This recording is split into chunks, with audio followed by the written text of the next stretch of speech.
So I'm going to start with replacing these tubular film caps that are more easily accessible.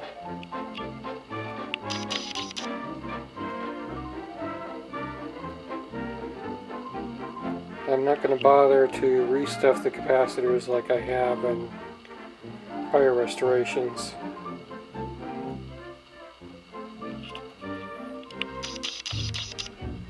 I've already run into some changes made. This orange cap you see right here is not a Philco original, and according to the value on it, it's not a value that's indicated in the parts list. So I need to track down which capacitor that is and what value it's supposed to be. So it turns out that is capacitor number 44. It's connected to ground. It's also connected to this resistor. I don't know if you can see it in here. There it is. That's a 51K ohm resistor. And the common connection is right here.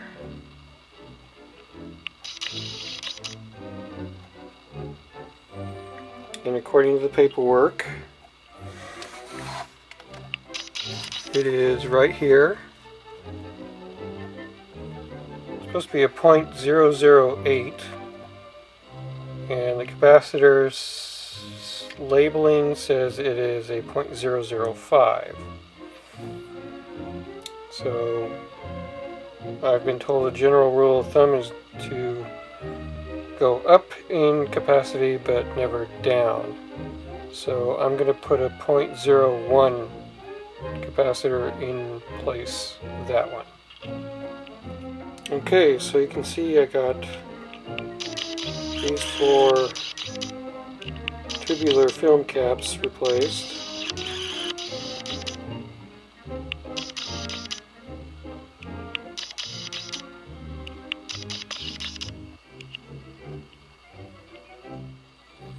I think the next section that I'll do is down here. You can see a couple right there. Actually, there's a third one tucked under there. So we'll tackle those next. So I'm trying to get in here to change this film capacitor that's you can see is buried there. I had to remove this bakelite block, and there's this sticky green stuff all over the terminals where the main power cord connects there, so I'll have to clean that off. And I think while I'm in there I will check the on-off switch, make sure it's working properly. So here's checking the power switch.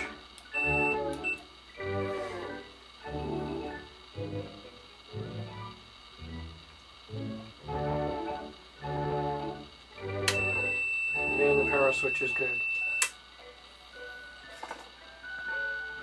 In order to make it easier to work in here, I think what I'm going to do is clip and remove the power cord.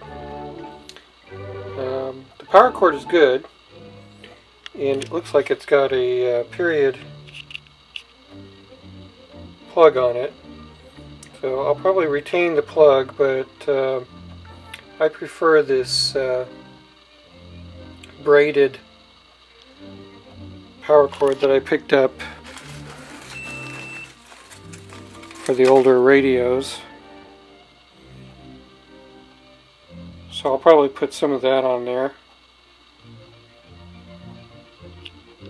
and then retain the original plug. Okay, I got the main power cord out, so it's a little bit easier to see and work in here. So now to get to the capacitors, finally. Okay, I've got that section of the film caps changed out. That leaves 2 film caps cylinder film caps left. Tubular left to change out, and they're buried in there.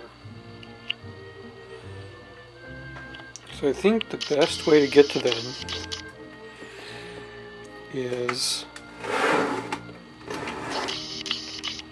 to remove this top panel right here.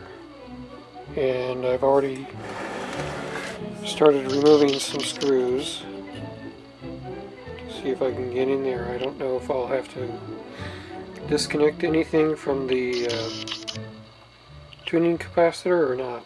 We'll find out. I've never done a 1937 restoration, or done a restoration on this 1937 style of chassis. Okay, well, I've got the middle section kind of apart here. I had to take a little clipped in rivet out of the band switch lever there, and some very small screws that held this section together. And I can actually see the troubling capacitors in there. I have just one little wire I need to unsolder, and I can probably get that section loose enough to get in there and work. Okay, I had to disconnect the wire from the tuning capacitor that goes to the switch contact here on the band switch, but now I can actually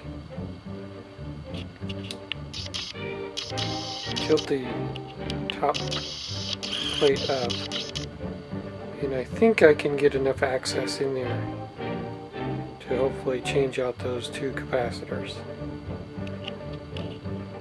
Well, it took a little bit of work, but I got in there and I got them changed. So all the tubular film capacitors are now done. I take that back. There is one more tubular capacitor right there that I almost missed. There it is. So I need to find out what that is and see if I have a replacement.